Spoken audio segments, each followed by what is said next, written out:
Hey y'all, it's Siobhan Muir. Welcome back to Cooking with Siobhan. Today we're making I would say it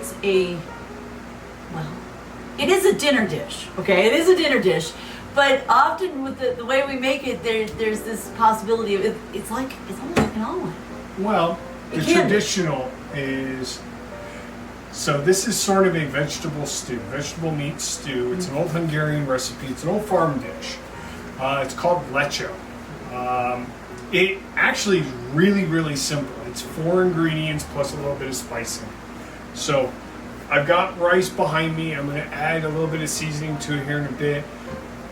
But in short, it requires onion, requires some peppers, and some sausage. What about the tomato? The tomatoes at the end. Make it 5 ingredients. I apologize. Thank you, Siobhan. Well, I was like, it's a last addition. So what you're going to end up doing is you're going to saute the vegetables and the meat together. It's going to create its own sauce. And that was the traditional way of doing it. And so I'm going to prep it out as it is traditional. And then actually my dad is the creator of the alteration. The alteration is to add eggs to it. And so you basically make an omelet because it has peppers, tomatoes, onions, and egg, and the spicing. And so then you eat that over rice, and it's a really good alteration. Mm-hmm. It's a very simple meal.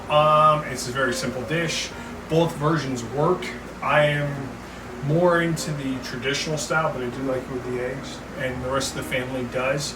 So when I get to that part, I'll dive into what I do to add the eggs and how many eggs, because it really comes down to how many people you're going to feed. So in total, the traditional recipe called for Hungarian wax peppers. And in the 10 years that I've been living in Cheyenne, and then the nearly 7 years we lived in Vegas, I think I've seen Hungarian wax peppers 3 times.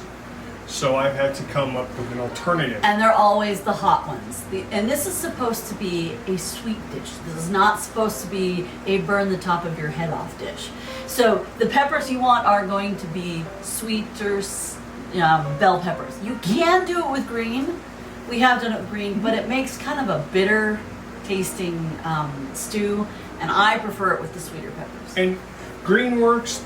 All the colors work. They all add a little bit of a different flavor to it. What I've noticed with the green is it is very bland, and so it will mellow the taste, so you do lose a little bit of the richness and the flavor. I like a combination of colors, and because I can't find the wax peppers or any sort of similar style, I've learned to modify to use bell peppers. So for a family of 4, we generally use about 3 bell peppers. I use 1 medium onion. Sadly, this is more on the small side, so I've got a little left over, plus this, that'll equate to a medium onion. And then I use a whole link of sausage. And so when I cook it, and I'll explain the cooking process now, that way I don't really go into too much detail when I'm cooking it. You're gonna slice everything pretty thin, maybe about 1/4 inch is what I like to do it. Some may do about 1/2 inch, but the thicker it is, the longer it takes to cook. So I will cut the onions, I'll cut the peppers, and then I'll cut the meat last, because from a sanitary perspective, the vegetables don't contaminate as much as the meat would if I were to cut to that. When I cook it, I need a large pot, and I'm going to put a little bit of oil in it to let it to simmer and heat up on. I will put the onions in and I will saute them first. It takes about 5 minutes to saute. Then I throw the meat in, let that cook for about another 5 to maybe less, between 5 and 10 minutes. Get that to start cooking, and you'll start noticing that the sausage will turn into like little half domes or start to dome up a bit. At that point, I will put in the peppers, throw in a little bit of water, and then it just simmers. And that takes about a good solid 20 minutes. So while all that is cooking, I usually have the rice going. And so for this dish, it's generally what is called Vegata rice. So Vegata, as I think we've shown in a few other videos, it's a Eastern European, sort of like allspice. And unless you have the ability to get it, I mean, I know you can get it like a couple places like Cost Plus, Amazon, and a few others. If you can't find it, don't worry about it. A Get good a alternative. Mrs. Dash. No, actually. Too much salt? Too much salt. The best thing for it is actually take a chicken bouillon cube. So, for a cup of rice, simple way to cook rice, or the simplest way to cook rice is it's a 1-to-2 ratio. 1 cup of rice, 2 cups of water. And then with that, you can take the bouillon cubes and come out with how much you need for 2 cups of water. And then put that in and put it on a slow simmer, and it'll cook in about 20 to 30 minutes. And so by the time the rice is done, more or less the dish when you're cooking it is done. But in this one, we're gonna cut it up so you can see how thin you want it, and then I'll cook the meal after, and then we'll come back with a modification. Okay. So So, anything, Siobhan? well, I was going to say you might want to show them how you flavor your rice, since he's going to start the rice right now. He's already put the rice in the pot with 2 cups of water, so he's going to show you. And there's a little bit of oil in the pot, so the rice doesn't fully stick. It allows it to be a light, flaky, loose rice. So I put in about a tablespoon's worth of this, which I think for the chicken bouillon might come out to about a tablespoon and a half. Sprinkle it in, stir it around, and that is it. That is all you need to do with the rice. And then just cook the rice like you would cook regular white rice. Then I will set this to medium-low, let that cook. Medium high. No, Oh, no. medium-low. So, if Oh, you're doing it that way. Yes. He does it different than I do it my way. So, with that, if your stove is on a numbered scale, I usually cook it around between 2 and 3. So, on this one, it's just medium and low, so it's somewhere closer to medium, but in that area. All right, now that's cooking. That'll go for a while. I'll check on it probably in about 15-20 minutes to see how it's done. So I'll start cutting the vegetables. Basically, he's going to cut up the vegetables in thin slices. That's really what he's going to do. It's all vegetables. It doesn't matter whether you've got a red pepper, a yellow pepper, an orange pepper, whatever, an onion. He's just gonna cut it into little slices, and then are you gonna cut those in half? Yes. Yeah. So then he cuts it in half so that you have literally little rings. Half moons. Yep. Yeah. And he does this with all the vegetables, and then he puts them in different bowls and leaves them. So they are fairly thin, so about 1/4 of an inch to a 1/2 inch. And About 7 to 8 millimeters if you use the metric system. yep. And because this is an old onion, I always cut the end off the onion. That way any sort of air, germs, and debris. Onions are really good for keeping your house clean. They And- absorb everything. And so when it comes to prepping an onion, if you don't use the entire onion for that meal and you store it even in a Tupperware container, it is always wise to trim off the end. That way any sort of air exposed portion of the vegetable or root, or what is an onion? It's a bulb. It's a bulb? Okay. I cook, I don't know my plants. For the peppers, because bell peppers are so large, I generally count the lobes. So I think 3 are male peppers, 4 are female. So I will cut this one in thirds. This one will be, Ooh, that one's an oddball. It's a mutant. this one has 5. Okay. Well, sort of. No, it's 5. This one is not adhering to the rule. So on larger peppers, I generally cut them into quarters or thirds just because it makes cutting them into a disc real nice and easy. For others, when it comes to something like this, I might cut this one strictly in half and cut from there. Wow, pepper and a pepper. I see that. Funky. New little pepper growing. Yeah. So with that, just like I did with the onions, I'm going to cut this into about 1/4 inch to 1/3 and go from there. So we will come back when I start prepping the meat.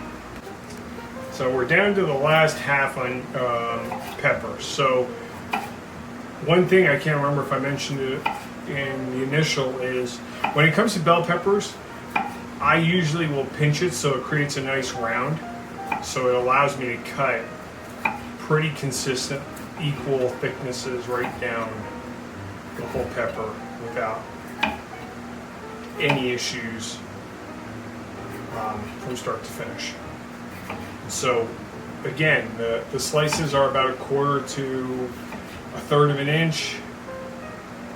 And then when I get to the end, I just cut various, whatever sizes, just come together. The idea is to make your pieces, if they're not this size, you want them thin or bite size. Because when you mix this all together, you want it to be easily eaten. Exactly. I was going to say eatable. That is not a word, but make it easy on the diner to not have to have these long stringers that you can't get in your mouth. Well, you know, Dr. Seuss made a whole entire career out of making unintelligible words intelligible. Okay, so the sausage. Any kind of sausage will work. The family prefers poultry, so this is just a standard smoked turkey sausage. I prefer cutting it when it's still partially frozen, but you don't have to. It's not required. So, again, like everything, you want it about 1/4 of an inch thick. And first slice, I usually cover it through the plastic because then, oh, yep, that's that one now. I'm going to just take it out. Any of the thawed liquid can go into the bowl because I just find it adds more flavor. Or I could be, making up my own story. It's all great. As the cook, I can do what I want. And so I haven't had any complaints. So these are a little more on the room temperature side. I took them out about 2 hours ago, and it was warm enough in the house that they thawed. And again, it's about 1/4 of an inch thick, and 7 or 8 millimeters. yeah. And that's it. So once we finish this off, it's time to start cooking. So, my dear, can you turn the heat on the large pan to medium-high? And we'll let that start to heat up while I finish this off. Okay, so everything's been cut up. Now, I did take out the tomato for last. This is one thing you will add at the end, so I'll get to that when I get closer and closer to it. So, pan's been heating up quite nicely. I'm going to add oil. Any oil will work. I've done it with olive, I've done it with avocado, canola, whatever. Any works.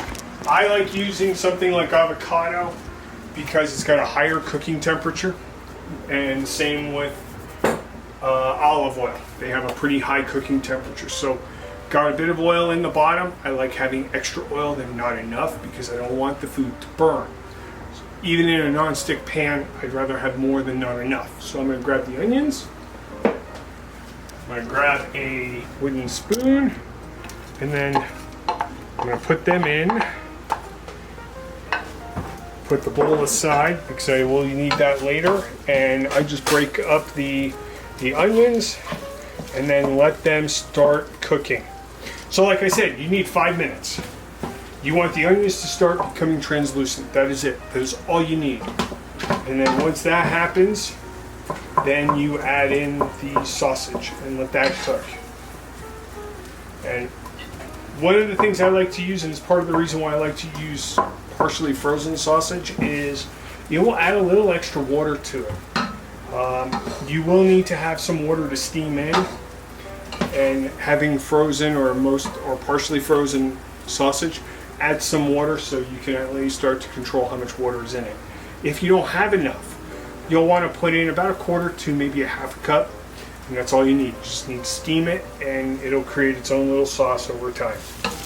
And so we're going to let this cook for a couple more minutes, and I'm going to put the lid back on and allow it to start steam cooking, and that's it. And then we will throw in the sausage next.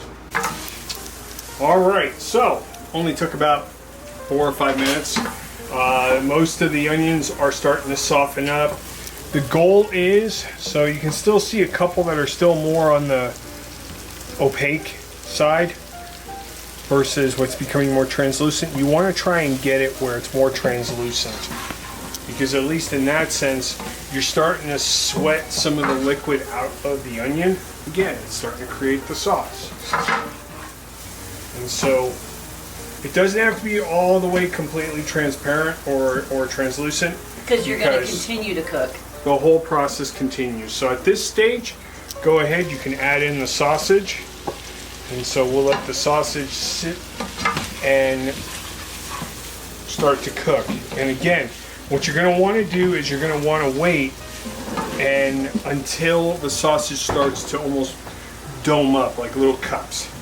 And so this will take about, like I said, it takes about 5 minutes once you've got it going and the temperature's the right amount. If you notice that you don't have enough oil, add oil. Not a big deal. It's not going to hurt it. Now, I'm not going to say dump a gallon of oil in here because that's not what you want. But you want enough to just at least coat things and allow it to cook. Okay, so you can start seeing that the sausage is starting to dome a little bit and form their little cups. It's all good at this stage. Now, one thing that I didn't mention earlier is every time I stir, I put the lid back on just to keep that heat and that nice temperature even throughout. So, we've got the onions are cooked and they're starting to get soft and translucent. We've got the meat, it's starting to cup a bit and it's starting to cook. You can start seeing part of it browning. Now comes the big part, or the long part. You throw in the peppers, and it should be a pepper heavy. And so I'll stir the peppers in. And because the meat was pretty thawed, I do need water, so I'm going to add in, and I use the bowl. It's about, I'd say, close to a half a cup, would you say? At least a quarter of a cup. So, oh yeah, this is more like a quarter to a third. You may need to add more water as it cooks. You just want to make sure that you have enough in the bottom to start steaming the vegetables. At this point, you just want to put the lid on and let it simmer. Actually, I do need a little more water. So the key for the amount of water is in the bottom. You can start seeing a little bit, but you want to make sure that the entire pan has at least about a quarter of an inch of water. Here's another quarter cup. Perfect. That is all that we need. So now you got about a quarter of an inch of water in the bottom. And that's all you really need. You're going to stir it around for a moment. You're going to put the lid on, and it is now going to steam. And at this point, you're done for about 20 minutes, because that's about how long it will take for the peppers to break down. Or not break down, but soften. And once you're done with that, the last step will be you're going to add in diced tomatoes, and they only go in for about 2 minutes. So it's the reason why it's the last ingredient, because they will completely break down within a matter of a couple minutes, and you don't want them to be completely mush. So we'll come back closer to the end of the 20 minutes and I'll show you what I need to do with the tomatoes and go from there. Alright, so timer hasn't gone off yet because, like I said, it takes about 20 minutes, and when you start seeing the peppers get very, very soft and pretty limp, they're done. So you still have a little bit of water at the bottom. If you happen to need to add water, add a little water. You want to have a little bit of a sauce. Doesn't need much. So at this point in time, we're going to add in the actual tomatoes. So I've already cut up and diced up tomatoes. And so you just put it in, stir it in, and we'll let that start to cook. And as that goes, I'm going to add the only 2 sets of spices you need to add into this. Like I said with the rice finished a few minutes ago, so I took it off the heat.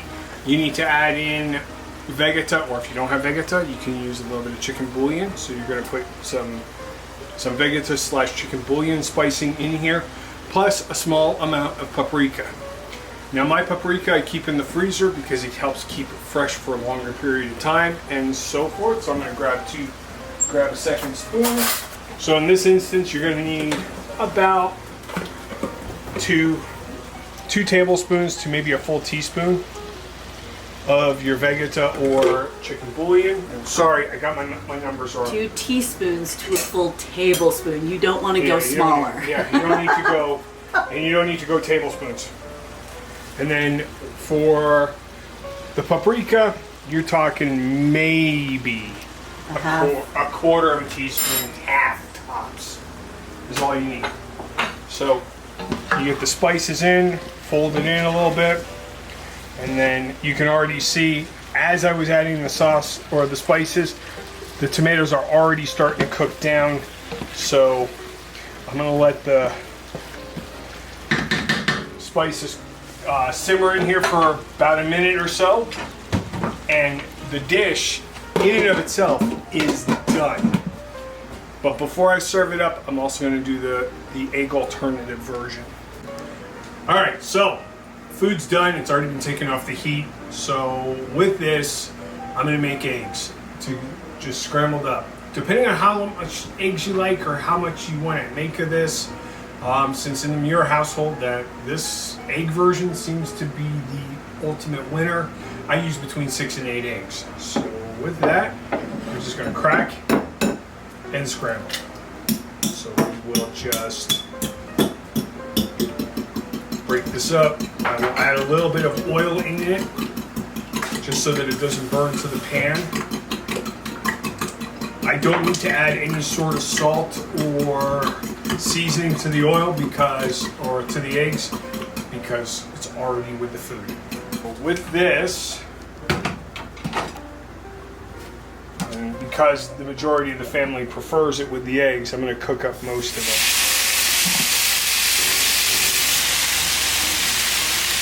So I'll add the eggs in.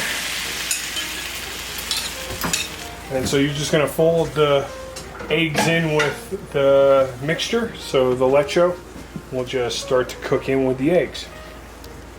This is the omelet part that I was telling you about. Basically, you've made an omelet because you added eggs with all the goodies in it. Onion, tomato, peppers, meat. And then you serve it on a bed of rice. And so I will put on the plate both versions split out, one with the traditional, one with the regular, or one with the egg. Use a straight edged wooden spoon of some form to make sure it doesn't all burn to the bottom of the pan. Oh, I forgot to add a little bit of oil into the eggs. Oh well, it'll be fine. If you forget, it happens. It's not necessary. I mean, or well, it's not a detrimental failure in the sense of you still got the liquid in the right, and there was oil in here, so you got the oil from the sausage and from the peppers. And with that also said in there's a little bit of liquid at the bottom of the pan that you might see on the video clip that you know you've got extra liquid.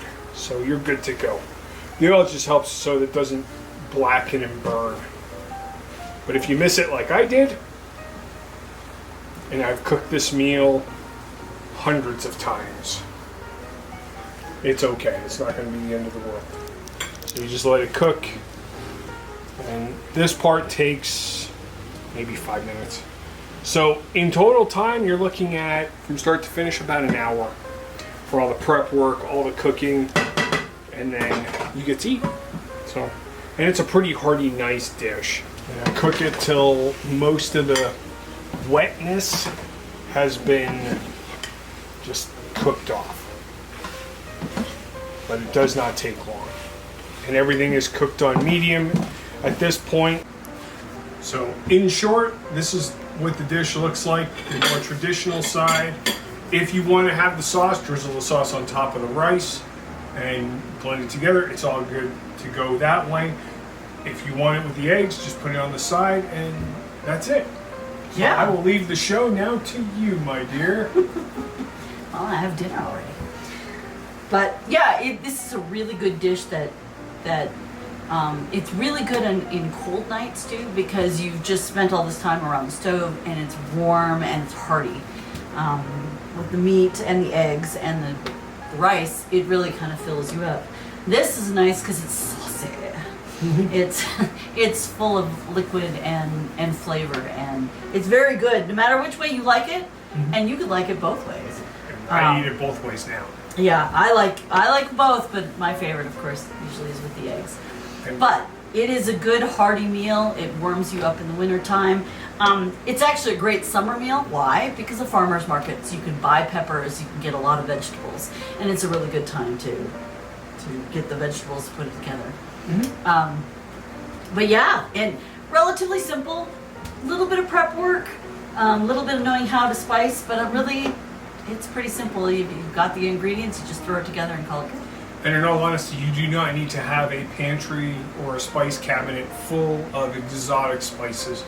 And like I said, the Vegata is unique, but you can get away with simple chicken bouillon, and it works. And if you need to, you at that point add a little bit of garlic powder, add a little bit of other stuff, but honestly, you don't even need that. It works just fine with the chicken bouillon.